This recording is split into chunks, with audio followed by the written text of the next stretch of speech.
Welcome to David's deep dive. You can't swim. It's a metaphor. Yeah, I'm not actually. For the last year or so, I've been focused on really perfecting short content, putting short videos together. Because I know people are busy, but I've had a few people ask me for longer content, and also with my 1 minute book reviews, I can only get so much done in a minute. So I thought it would be interesting to take a specific point and drill down on it a little bit, hence the deep dive concept. So today what I want to talk a little bit about is the fifth habit from the 7 habits of highly successful people, which is seek to understand and then to be understood. And the reality is most people don't do that. Most people just want to get their own point across, operating from ego, right? Wanting to be heard, wanting to be understood, wanting to be validated or whatever. So they don't really listen to understand. They listen to reply. And I still do that myself sometimes. But this point I found really, really powerful, and I'll illustrate it with a story from my own experience.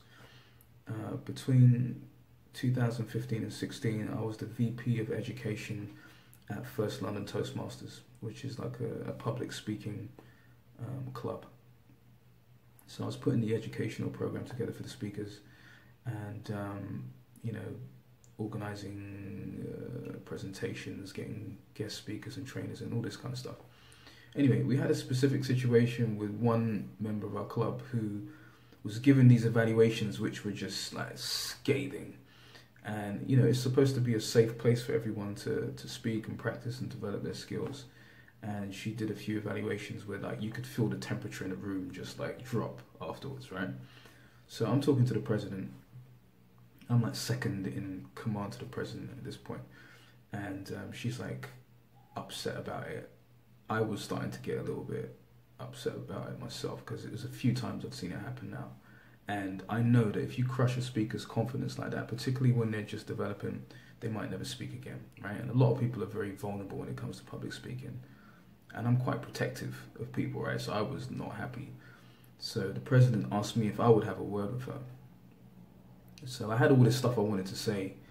And then just before I called her, I remembered that idea. Seek first to understand and then be understood. So I thought, okay, let me find out where she's coming from, right? So I called her up and I said, yeah, I just wanted to, have a chat with you about your evaluations, and could you explain to me how you see the process of evaluation and sort of break it down?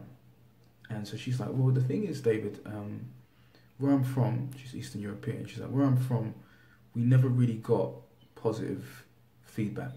We only got told what we did wrong.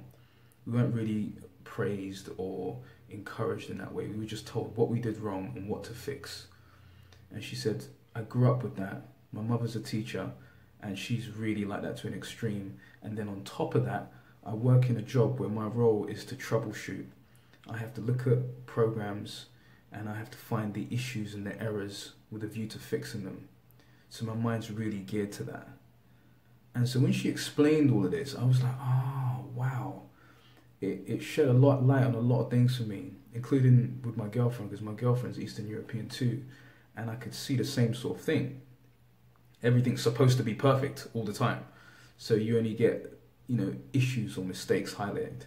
So that point, that idea, it saved me from getting into a difficult situation. If I'd have come in there sort of angry, I'm sure she would have got defensive and that conversation could have went really sideways.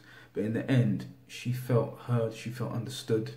And then by the time I expressed, just my concerns at making sure speakers felt supported, and that the evaluations were a balance between, constructive criticism and also supportive feedback. She was like, yeah, you're spot on. Other people have said this to me in other areas, and I'll definitely work on it. And she did. She actually changed. I saw her next evaluation completely different. So that's just a practical, real-life example I found. But I think once you do take the time to try and understand someone, number one, they feel validated, they feel significant. Number two, you're much more likely to understand why they're doing what they're doing. And finally, you'll then be able to gauge what you need to say.